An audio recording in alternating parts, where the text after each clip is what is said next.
सोचें जरा, क्या वाकई ऐसा हो सकता है कि सिर्फ 12 महीनों में $1 मिलियन का बिजनेस खड़ा कर दिया जाए? सुनने में तो नामुमकिन लगता है ना? लेकिन रियान मोरैन की किताब 12 महीनों में $1 मिलियन तक कहती है कि बिल्कुल मुमकिन है। तो चलिए आज हम इसी का पूरा रोड मैप समझते हैं। लेकिन इस सफ़र पर निकलने से पहले एक बात जहन में बिठा लेनी चाहिए। ये कोई जल्दी अमीर होने वाली स्कीम नहीं है। जैसा कि डीन सुलेवान में कहा, एक कारोबारी शख्सियत होना उम्र कैद की सज़ा है। अब ये सुनने में थोड़ा डरावना लगता है, लेकिन असल में ये एक ऐसी कैद है जो आखिरकार हर चीज़ से आज़ादी दिला सकती है। अच्छा, तो ये पूरा सफ़र आखिर है कैसा? इसे हमने 5 आसान हिस्सों में तकसीम किया है। यही वो 5 स्टेजेस हैं जो एक छोटे से आइडिया को $1 मिलियन की हकीकत बना देते हैं। सबसे पहले तो इस $1 मिलियन वाले सवाल की बात करते हैं। हम सबको लगता है कि बस एक $1 मिलियन आइडिया मिल जाए और सब सेट हो जाएगा। लेकिन सच ये है कि असल गेम चेंजर आइडिया नहीं बल्कि तरीका है। खास तौर पर आज की ई कॉमर्स की दुनिया में बिजनेस करने के पुराने सारे उसूल बिल्कुल बदल चुके हैं। देखें, अब वो ज़माना गया जब सिर्फ बड़ी बड़ी कंपनियां ही मार्केट पर राज करती थीं। आज असल मौका इन छोटे लेकिन तेज़ रफ्तार माइक्रो ब्रांड्स के पास है, जो बड़ी सुस्त कंपनियों को आराम से पीछे छोड़ सकते हैं। सोचे तो, आज सिर्फ एक लैपटॉप और एक सॉलिड आइडिया के साथ कोई भी अपने घर के एक कोने से लाखों डॉलर का बिजनेस खड़ा कर सकता है। तो ठीक है, सफ़र शुरू कहाँ से होता है? पहले 90 दिनों से। इसे किताब में द ग्राइंड यानी मेहनत का दौर कहा गया है। और यहाँ सबसे दिलचस्प बात यह है कि कामयाबी इस बात पर नहीं है कि प्रोडक्ट कितना अच्छा है, बल्कि एक बहुत ही बुनियादी सोच की तब्दीली पर है। और वो तब्दीली ये है, पुराना तरीका क्या था? लोग सोचते थे मैं क्या प्रोडक्ट बेचूं, लेकिन ये नया तरीका कहता है नहीं, पहले एक शख्स के बारे में सोचे। सवाल ये नहीं होना चाहिए कि क्या बेचना है, सवाल ये होना चाहिए कि किसकी खिदमत करनी है, किसके मसले हल करने हैं। जब किसी शख्स पर फोकस किया जाता है ना, तो सही प्रोडक्ट खुद ही सामने आ जाता है। तो ये काम कैसे करता है? बहुत आसान 3 स्टेप्स हैं। पहला, अपने कस्टमर को बहुत गहराई से समझें। वो कौन है, कहाँ वक्त गुजारते हैं। दूसरा, ये देखें कि वो लोग पहले से कौन से 3 से 5 प्रोडक्ट्स खरीद रहे हैं।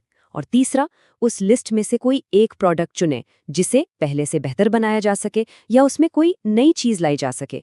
मतलब अंधेरे में तीर नहीं चलाया जा रहा, बल्कि एक ऐसी ज़रूरत पूरी की जा रही है जो पहले से मौजूद है। इसकी एक ज़बरदस्त मिसाल जेरेट की कहानी है। उसने एक प्रोडक्ट लॉन्च की जो बुरी तरह फेल हो गई, लेकिन उसने हार नहीं मानी। उसने प्रोडक्ट को साइड पर रखा और अपने कस्टमर्स पर फोकस किया। ये समझने की कोशिश की कि उन्हें असल में चाहिए क्या, और इसी सोच ने उसे एक सुपर कामयाब बिजनेस तक पहुंचा दिया। अच्छा, तो पहले 3 महीनों की सख्त मेहनत हो गई। अब आता है अगला फेज, यानी रफ्तार पकड़ने का वक्त। इसे 10 स्नोबॉल फेज कहा गया है। बिल्कुल वैसे ही जैसे बर्फ का एक छोटा सा गोला पहाड़ से नीचे आते आते एक बहुत बड़ा तोदा बन जाता है। यहीं से बिजनेस की रफ्तार बनना शुरू होती है। और इस फेज का जादू सिर्फ एक नंबर में छुपा है। वो नंबर है 25। अब सुनने में ये बहुत छोटा सा नंबर लगता है ना? लेकिन किसी भी नए बिजनेस के लिए यही वो नंबर है जो कामयाबी और नाकामी के दरमियान फर्क तय करता है। लेकिन आखिर इस 25 में ऐसा क्या खास है? जब रोजाना 25 यूनिट बिकना शुरू हो जाते हैं, तो इसका मतलब है कि प्रूफ ऑफ कॉन्सेप्ट मिल गया है। यानी आइडिया सिर्फ कागज पर या दिमाग में अच्छा नहीं है, बल्कि मार्केट में असल लोग इसे खरीदना चाहते हैं। बस तजर्बे का दौर खत्म, अब बिजनेस को बड़ा करने का, स्केल करने का वक्त शुरू हो गया है। तो जब ये रोज की 25 सेल्स वाली बुनियाद पक्की हो जाए, तो समझें फाउंडेशन डल गई है। अब इस फाउंडेशन पर $1 मिलियन की इमारत खड़ी करने का वक्त है। और बिजनेस को बड़ा करने का फॉर्मूला हैरान कुन हद तक सीधा है।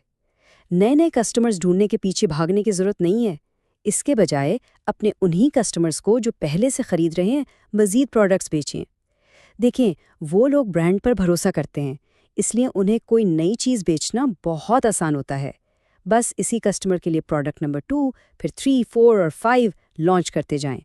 हर नई प्रोडक्ट पिछली प्रोडक्ट्स की सेल्स को भी बढ़ाती है, और यही वो मुरक्कब असर है जो बिजनेस को $1 मिलियन तक ले जाता है। तो ये सारी मेहनत, ये रफ्तार, ये स्केलिंग इन 12 महीनों के आखिर में ہاتھ کیا آتا ہے؟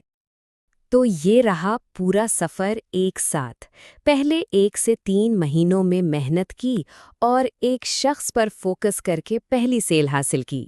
پھر 4 سے 6 مہینوں میں روز کی 25 سیلز تک پہنچ کر پروف آف کانسیپٹ حاصل کیا، اور پھر 7 سے 12 مہینوں میں اسی کسٹمر کو ایک کے بعد ایک نئے پروڈکٹس بیچے، اور 12ویں مہینے کے آخر میں کیا ہے؟